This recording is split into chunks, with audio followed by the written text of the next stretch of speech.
Hello investor. सोचिए एक बड़ी बिल्डिंग, एक बड़ा प्रोजेक्ट और एक मशीनरी, ये सारे के सारे एक स्पार्क के बिना अधूरी है। और ये इसी स्पार्क को जिंदा रखा है क्लासिक इलेक्ट्रोड्स ने अपने सीनों में कई दशकों तक। अब ये कंपनी मार्केट में अपना आईपीओ लेके आ रही है। चलिए देखते हैं ये एक बिल्डिंग की छोटी सी चिंगारी इन्वेस्टर के लिए एक बड़ा धमाका बना पाएगी। तो चलिए इन्वेस्टर शुरू करते हैं शुरुआत से। तो चलिए पहले जानते हैं कि ये कंपनी कौन है, क्या करती है। Classic electrodes limited leading electrode manufacturer India है और 1997 में इस्टेब्लिश हुई थी क्लासिक इलेक्ट्रोड्स के नाम से। अच्छा, इसने ना अपना इस आईपीओ के लाने के चक्कर में अपना कंपनी को लिमिटेड भी किया है। इससे पहले ये लिमिटेड के नाम से नहीं जाने जाते थे, प्राइवेट लिमिटेड होती थी। एडवांस टेक्नोलॉजी यूज करती है इंडस्ट्रीज़ में। इलेक्ट्रोड्स मतलब ये वेल्डिंग का काम करती है सीधे से भाषा में, साथ में ये वायर भी बेचते हैं। तरह तरह की वेल्डिंग होती है, उस तरह का काम करती है। अभी हमने हाल ही में आर्क इंसुलेशन का नाम सुना था, बिल्कुल उससे मिलता जुलता काम है। बस उस इंसुलेशन में जिस चीज़ की ज़रूरत होती है ये वही मैन्युफैक्चर करती है क्लासिक लिमिटेड। टीम भी जानते हैं इनके। तो टीम में सुशील कुमार अग्रवाल जी मैनेजिंग डायरेक्टर हैं, आयुष अग्रवाल डायरेक्टर और नीतीश अग्रवाल थर्ड डायरेक्टर। जैसे मैंने बताया था, कंपनी लो अलॉय हाई ट्रांसिल नाम के इलेक्ट्रोड बेचते हैं। कास्ट आयरन के लिए अलग से बेचते हैं। डीप पेनिट्रेशन अलग एक इलेक्ट्रोड्स होता है।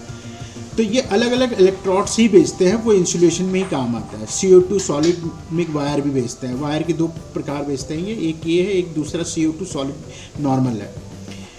इनका रेवेन्यू बाइफिकेशन देखें हम तो क्या क्या कर रहे हैं। ये वायर रॉड जो ट्रेड कर रहे हैं वो 34% है। इलेक्ट्रोड्स मैन्युफैक्चर करके बेच रहे हैं 32%। एक जो मैंने बताया दो तरह के वायर बेच रहे हैं, एक MIG वायर है 24% और एक SS MIG वायर है वो 9.5% के अराउंड में बेच रहे हैं। चलिए इसका ना स्वॉट एनालिसिस करते हैं दोस्तों। इसके स्ट्रेंथ, वीकनेस, अपॉर्चुनिटी और थ्रेट जानते हैं। एक स्वॉट एनालिसिस का इंटरेस्टिंग फैक्ट मेरे को पता चला, आपको बताता हूँ। SW जो पॉइंट है, स्ट्रेंथ और वीकनेस, ये कंपनी का इंटरनल मैटर होता है। तो जितने भी स्ट्रेंथ और वीकनेसेस होंगे वो कंपनी के इंटरनल होंगे। थ्रेट और अपॉर्चुनिटी हमेशा एक्सटर्नल फैक्टर रहता है, मैंने कंपनी से रिलेशनशिप नहीं रहता है। चलिए अब इस कंपनी का देखते हैं। हाँ, तो स्ट्रेंथ में इनका है स्टैब्लिश कंपनी है, बहुत पुरानी कंपनी है, 1997 से स्पेशलाइजिंग है वेल्डिंग, कंज्यूमेबल इंक्लूडिंग इलेक्ट्रोड्स और MIG वायर, और वो भी साथ में ISO 9001-2008 सर्टिफिकेशन है इनके पास। तो ठीक ठाक कंपनी है। ड्यूअल मैन्युफैक्चरिंग यूनिट है इनके पास, एक वेस्ट बंगाल में एक हरियाणा में है, ताकि हर तरह के कैटर कर सके, हर तरह के इंडस्ट्री को, हर तरह के एरिया को। पूरे पैन इंडिया कवर करने के लिए इन्होंने दो जगह बनाया है और दोनों एकदम बिल्कुल एक दूसरे से अलग अलग है, एक नॉर्थ में एक ईस्ट में है। स्ट्रॉन्ग ग्रोथ है इसका, कंपनी का रेवेन्यू ग्रोथ काफ़ी अच्छा हुआ है, प्रॉफिट में भी ग्रोथ है, ये इसके स्ट्रेंथ में है। और इसके स्ट्रेंथ में इसका ना GMP करीबन 22 रुपये के आसपास, ओवर 22 रुपये से ऊपर चल रहा था। तो ये एक इसका स्ट्रेंथ पॉइंट है। वीकनेस में देखें तो कंपनी का IPO साइज बहुत छोटा है, 40 करोड़ 40.5 करोड़ के IPO साइज पे आ रहे हैं, जबकि इसको रैपिड एक्सपेंशन की ज़रूरत है। प्रॉफिट मार्जिन का रिलेटिवली इसकी थिन है compare to high growth sector के लिए। ग्रोथ ज़्यादा है, प्रॉफिट मार्जिन थिन है। कंपनी ऑपरेट कर रही है बहुत ही वेल्डिंग, कंज्यूमेबल वगैरह आइटम में। गड़बड़ हो रहा है।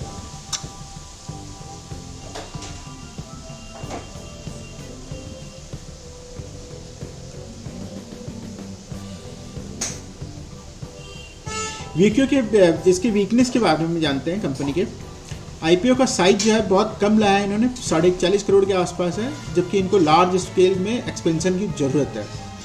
प्रॉफिट मार्जिन इनका रिलेटिवली थिन हो रहा है compare to high growth sector में होने के बावजूद भी। मैन्युफैक्चर कर रही है, वो भी कमोडिटी साइकिल का वोलेटाइल के कारण।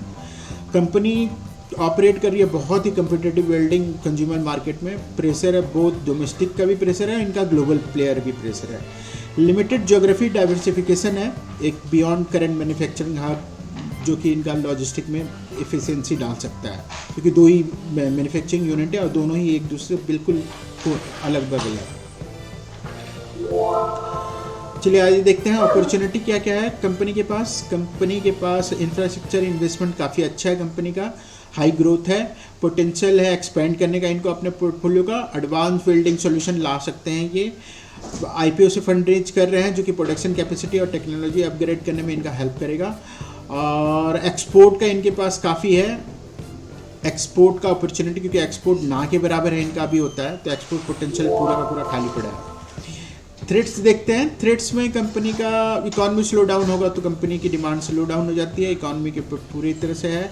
रॉ मटेरियल का प्राइस बहुत वोलाटाइल है इसके लिए, कभी स्क्यूज ऊपर नीचे होता है तो प्रॉफिटेबिलिटी भी स्क्यूज होती है। कंपिटिटिव प्रेशर ज़्यादा है, लार्ज इंडस्ट्री में प्लेयर कर रहे हैं में काम कर रहे हैं, जबकि टेक्नोलॉजी वाई इनके पास कम है, इनके कंपिटिटिव अच्छे हैं। रेगुलेटरी चेंजेस और इन्वायरमेंट कंप्लायंस स्टैंडर्ड भी इनके लिए एक कॉस्ट है। थ्रेट हो गया। चलिए जानते हैं आईपीओ की डिटेल के बारे में। आईपीओ डिटेल अगस्त 22 को आ रहा है ये, और अगस्त 26 को बंद होगा। लिस्टिंग डेट इसकी 1 सितंबर को है। फेस वैल्यू 10 रुपये। इशू प्राइस बैंड 82 रुपये से 87 रुपये का है, आप 87 मान के चलिए। लॉट साइज 1600 रुपये का है, 2 लाख से ऊपर का एक लॉट पड़ रहा है ये। सेल टाइप फ्रेश कैपिटल जुगाड़ रहा है ये। टोटल इशू साइज वही 40.5 crore. Issue type book building IPO है, और लिस्टिंग एनएससी में एसएमई के अंडर हो रही है इसकी।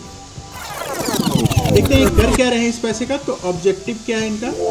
इनका ऑब्जेक्टिव है, पहला तो वर्किंग कैपिटल रिक्वायरमेंट 16.5 करोड़ का, फिर जनरल कॉर्पोरेट पर्पज में ये 20 करोड़ इस्तेमाल करेंगे। दूसरा एक कैपिटल एक्सपेंडिचर कर रहे हैं 10 करोड़ का, और रीपेमेंट कर रहे हैं एक 10 करोड़ का कोई बड़ा लोन है। आइए एक नज़र फाइनेंशियल पे डालते हैं कंपनी का। तो कंपनी के फाइनेंशियल्स में हम रेवेन्यू वाइज जाते हैं, तो रेवेन्यू काफ़ी अच्छा दिख रहा है ओवरऑल, लेकिन एक गड़बड़ है। 23 में 151, 24 में 194 और 25 में डीप होके 187, तो थोड़ा गिरा है रेवेन्यू। इसी हिसाब से इबिटा देखें तो इबिटा भी 8 करोड़ 23 में, 24 में 23 करोड़ और 25 में 19 करोड़, ये भी गिरा है। प्रॉफिट आफ्टर टैक्स 2, 12 और 9, ये भी हल्का सा डिप है।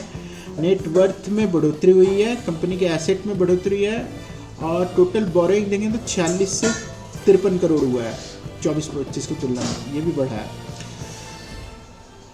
सेल्स ग्रोथ कंपेरिजन लास्ट साल में 3.3% से गिरा है। ग्रोथ इन इबिटा में -16.5% है। ग्रोथ इन प्रॉफिट -22% है। डेट इक्विटी डेट काफ़ी ज़्यादा है, 1.23, बहुत ही खतरनाक है इस कंपनी के लिए।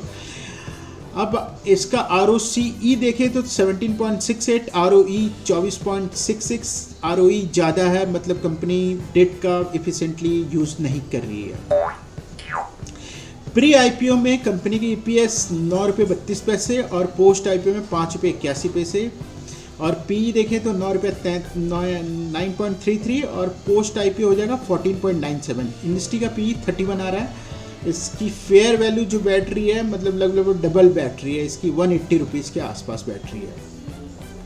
और ये इंडस्ट्री PE मैंने काफ़ी रिसर्च करके निकाला है, 30 से ऊपर ही रहता है ये हमेशा। मैंने 31 लिया यहाँ पे, 30 से ज़्यादा ही रहता है इंडस्ट्री PE इस सेक्टर।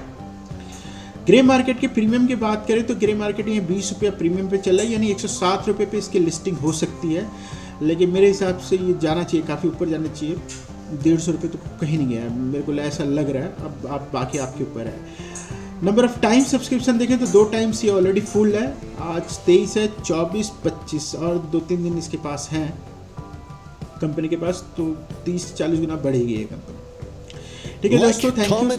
पसंद आया आईपीओ का वीडियो तो लाइक